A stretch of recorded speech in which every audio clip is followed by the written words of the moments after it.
ఓం శ్రీ సాయినాథాయ. బాయిజాబాయి యొక్క ఇలలేని సేవ.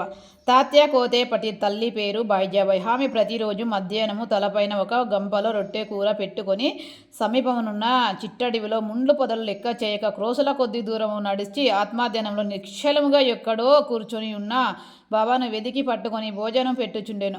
బాబాకు స్పష్టంగా నమస్కారములు చేసి వారి ఎదుట విస్తరొకటి వేసి తను తెచ్చిన రొట్టె కూర మొదలగు భోజన పదార్థముల నుండి వడ్డించి కొసరి వాటిని బాబాజీ తినిపించుచుండెను.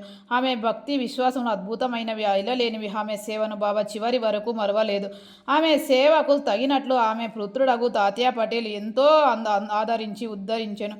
ఆ తల్లి కొడుకులకు బాబా సాక్షాత్ భగవంతుడనే విశ్వాసం ఉండేను. కొన్ని సంవత్సరములు తదుపరి బాబా ఎడమపు బొటన మాని మసీదులోని కూర్చొని భోజనము చేససాగిరి.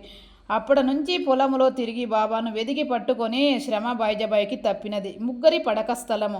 ఎవరు హృదయం నందు సదా వాసుదేవుడు నివసించుచుండునో హట్టి మహాత్ములు ధన్యులు, హట్టి మహాత్ములు సాంగత్యము లభించిన భక్తులు గొప్ప అదృష్టవంతులు.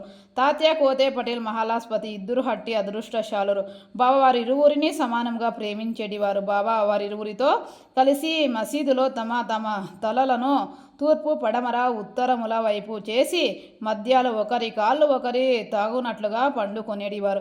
ప్రక్కులకు పరచుకొని వానిపై చతికల పడి సగము రేయి వరకు ఏవేవో సంగతులు ముచ్చడించుకొనేటివారు. అందులో ఎవరికైనా నిద్ర వచ్చినప్పుడు కనిపించిన తక్కిన వారు వారిని మేల్కొలపులు చుండిరి.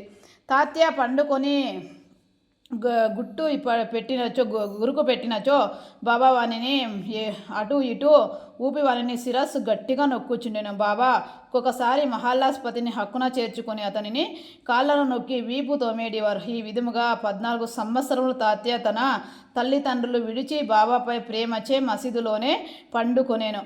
అవి మరపరాని మధుర దినములు. బాబా ప్రేమానురాగమును కొలవరానివి. వారి అనుగ్రహం ఇదంతే అని ఏమి చెప్పుటకు అలవి కానిది. తండ్రి మరణించిన పిమ్మట తాత్య గృహ బాధ్యత స్వీకరించి ఇంటిలోనే నిద్రించటకు ప్రారంభించెను. ఓం శ్రీ సాయినాథార్పణమస్తు. శుభమో భవతు. ధన్యవాదములు.